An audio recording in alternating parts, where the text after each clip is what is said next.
Alright, this building is vacant and the listing is vague. So the only way this becomes a real opportunity is if we turn uncertainty into certainty and vacancy into stable cash flow. I'm going to walk through 5 practical ways that could turn this into something genuinely strong, and I'll tell you what must be true for each one to work. Let's have a look at the first one. Two-tenancy receipt. Ground floor plus upstairs, lease separately. This is the simplest and safest play. The idea is ground floor becomes one tenancy, upstairs becomes a second tenancy. Why this can be powerful? If one tenant leaves, you don't lose all your income. It's more resilient. How you achieve it? First, you confirm upstairs as independent access, like its own stairs or entry. Then, you make each floor feel standalone. Clean entrance, clear signage, basic security. And you sort out the boring stuff, how power and outgoings get split, whether fire safety and escape routes are acceptable. What must be true? The upstairs must be easy and safe to access. Fire compliance can't be a nightmare.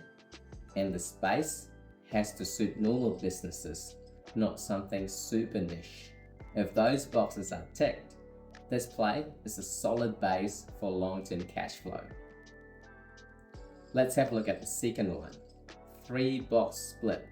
Retail front plus rear office plus upstairs. This is the bigger upside play, but also higher complexity. The idea is retail or showroom at the front, office or business space at the back, upstairs as a third tenancy. Why it can be gold? You're spreading risk across 3 tenants. Vacancy hurts less and leasing can be faster because the spaces are smaller. How can you achieve it? You need a floor plan and decide a clean tenancy boundaries. You confirm each space can function properly. Access, bathrooms, security. You check whether splitting the space triggers major fire separation requirements. And ideally, you sub-meter power or have a fair way to allocate utilities.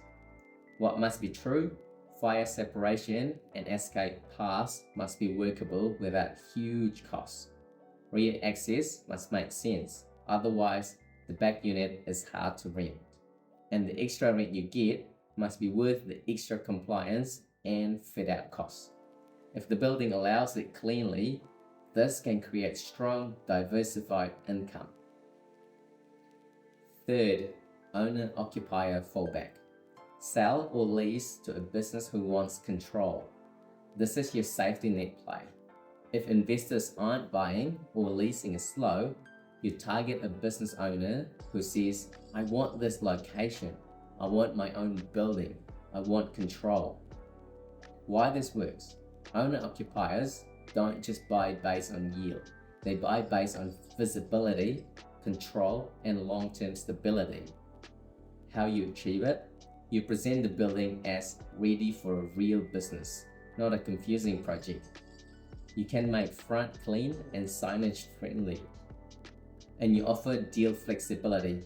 Either sell the whole building to one business or lease it with longer terms. What must be true? Compliance and insurance must be acceptable because businesses still need finance. The space must feel usable to a normal business without massive work. The location must actually support their customer flow. This play is not flashy, but it can protect you from being stuck. Fourth, compliance first premium. Become the safe and documented building. This is the most underrated way to create value. Most vacant buildings aren't scary because of the location. They're scary because nobody can answer basic questions like, what's the seismic? What's the fire compliance? Is it insurable? What will the bank say? So the play is, you become the building that says, here are the documents, here's the truth, here is what it costs. How you achieve it: you get seismic or NBS information, you pull the BWOF in compliance schedule, you confirm fire safety requirements, you get a basic building condition check, you even get insurance indications so you know the terms.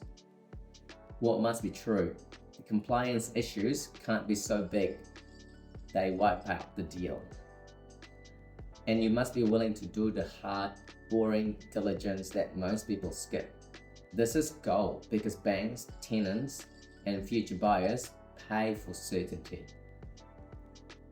And fifth, plug and play branding. Make it easy to move in. This play is about speed. The goal is simple. Make it so a normal business can walk in and think, I can move in quickly. This is easy. I don't need a big build. How you can achieve it? Deep clean, remove junk, patch, and paint. Upgrade lighting so it feels bright and modern. Remove specialized fit out that screams on one niche use. Provide simpler floor plans and clear tenancy options. Make the entrance and frontage feel professional. What must be true? The core compliance stuff still needs to be okay, because no tenants want nice paint if the building feels risky. But if compliance is fine, plug and play can shorten vacancy dramatically, and vacancy what kills returns. So for me, the gold opportunity isn't guessing the future upside. It's this: take a vacant, uncertain building and turn it into a clear, compliant, easy to lease asset with boring, stable cash flow.